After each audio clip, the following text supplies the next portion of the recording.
शोभा विजेंद्र ने एक नया अभियान चलाया है जिसके तहत आज प्रदर्शनी लगाई गई। उन्होंने कहा कि जो मंदिरों से भगवान के पुराने कपड़े उतारे जाते हैं उनमें पहले बनाने का काम किया जा रहा है। भारत की परंपरा में भारत को नए वस्त्र अर्पित करना एक गहरा आध्यात्मिक। भारतवर्ष में 8 लाख से भी अधिक मंदिर हैं।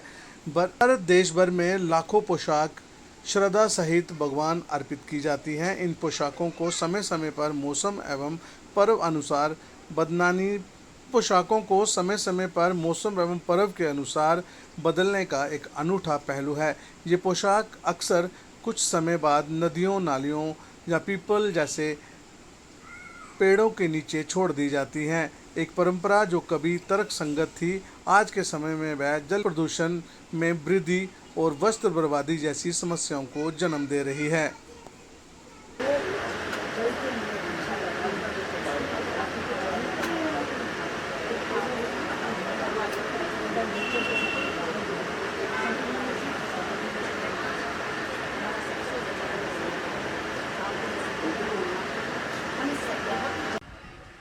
देखिए, हमारा देश है मंदिरों का। 10 लाख से भी अधिक मंदिर पूरे देश के अंदर हैं। अगर मैं दिल्ली की ही बात करूं तो 49,000 से ज़्यादा मंदिर हमारी दिल्ली में हैं और इसमें से जो रजिस्टर्ड मंदिर हैं वो लगभग 14,700 है। और प्रत्येक मंदिर के अंदर साल में 6 बार अवश्य ही भगवान जी की पोशाक भी चेंज की जाती है, कभी मौसम के अनुसार तो कभी त्यौहार के अनुसार। लेकिन बहुत बार मैं ऐसा देखने में आया है कि मैनेजमेंट को भी और पुजारियों को भी अब इस मंदिर की जो भगवान जी की पोशाक है इसका वो क्या करें, इसका विकल्प उनके पास नहीं है। अगर वो इसको नाले में डालते हैं, नदी के अंदर डालते हैं, पानी में विसर्जित करते हैं, तो आप देख रहे हैं कि किस प्रकार से जल प्रदूषण को बढ़ावा दिया जाता है। और आप देखेंगे कि दिल्ली के ऐसे कितने नाले हैं जो सूखे हुए हैं, उसके अंदर भी आपको कहीं ना कहीं भगवान जी की पोशाक बंधी हुई मिल जाएगी। कुछ लोग पीपल के पेड़ के नीचे भगवान की पोशाक छोड़ देते हैं। तो संपूर्ण ने ठाना है कि हम एक पंथ छह काज करेंगे, हम भगवान जी की पोशाक का सदुपयोग करेंगे।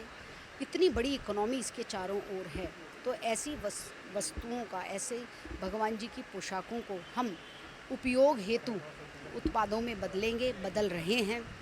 और तीसरा, हम जल प्रदूषण को रोक रहे हैं, बेनिफिशरीज़ को एक मौका दे रहे हैं ताकि उनको किसी के आगे हाथ ना फैलाना पड़े, उनको रोज़गार मिले। और पांचवा, जो अपनी पुरातन और नवाचार जो हैं उसके अंदर भी हम काम कर रहे हैं कि अपनी चीज़ों को रिसाइकिल करो और रीयूज़ करो। ये धरा बहुत थक चुकी है, इस धरा के ऊपर अब कुछ एक्स्ट्रा लेने का लोड नहीं है। तो संपूर्णा ने इसके अंदर पहल की है, हम पूरे देश के अंदर इसको लेकर जाएंगे। मुझे बहुत खुशी होगी कि हर मंदिर, जो बड़े बड़े ट्रस्ट हैं, जो बड़े बड़े मंदिर हैं, वो तो इस समस्या को, इस जो कहते हैं भगवान की जो पोशाक है, इसको कैसे इसका सदुपयोग करना है वो इसके विषय में सोचें। लेकिन छोटे मंदिरों के लिए संपूर्णा के दरवाजे हमेशा खुले हैं। आप किसी भी वक्त ये भगवान की पोशाक हमें दें, हम इसका सदुपयोग करेंगे। देखिए, गरीब आदमी जो मंदिर जाता है, दिल्ली में किन किन मंदिरों की जो श्याम बाबा खाटू दिल्ली धाम के अंदर हमने ये शुरू कर दिया है। आप देखें कि जब कोई भी व्यक्ति मंदिर जाता है, बड़ी लंबी लंबी लाइनें लगी होती हैं, प्लास्टिक की चप्पल पहनी होती है और प्लास्टिक की थैली उसके हाथ में होती है। अब मैं उस गरीब से जब ये कहती हूँ कि भैया ये प्लास्टिक छोड़ो, तो वो कहता है दीदी मुझे कोई विकल्प तो दो। संपूर्णा ने एक विकल्प दिया है। संपूर्णा ने ये सुंदर थैला उसके हाथ में दिया है कि आप इस थैले का सदुपयोग करो। और ये थैला अगर आपने एक बार ले लिया तो ये सालों कहीं जाने वाला नहीं है। इसके अंदर भगवान जी के मंदिर में जब भगवान जी की पोशाक के सामने ही आप मंत्र पढ़े जाते हैं, सालों तक मंत्र पढ़े जाते हैं, महीनों तक मंत्र पढ़े जाते हैं, सुबह शाम की आरती होती है, ये तो हर तरीके से ब्लेस्ड है। अगर आपकी दादी के हाथ में, मैं आप सबसे ही कहूँगी, अगर आप अपनी दादी के हाथ में आज जब लेके जाएंगे तो अपनी दादी के हाथ में दीजिएगा। और जब आप उसे बताएंगे कि ये भगवान जी की पोशाक का बना है, तो मंदिर के अंदर जो भी उनकी धार्मिक पुस्तकें हैं वो इसके अंदर रखेंगे। हर एक के घर के अंदर ये प्लास्टिक से हम जो है एक बचाव की बात कर रहे हैं, ये हटाने की बात कर रहे हैं। तो ये एक काम संपूर्णा के माध्यम से हो रहा है। We are a professional NGO।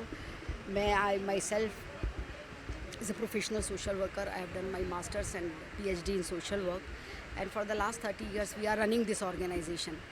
और जो हमारा मूलभूत इसके अंदर बिंदु है वो है कि हमें नारी और प्रकृति दोनों को संरक्षण देना है।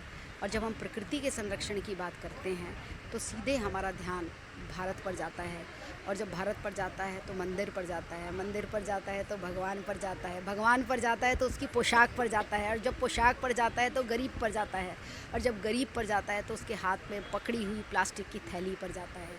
मेरा सबसे अनुरोध है, जितने भी धार्मिक लोग हैं, जितने भी पवित्र लोग हैं, सब गरीब के हाथ में एक ये थैला थमा दो। आप न जाने हज़ारों लाखों करोड़ों पॉलीथीन से ये छुटकारा इस भारत देश को देंगे। मैम ये बताइए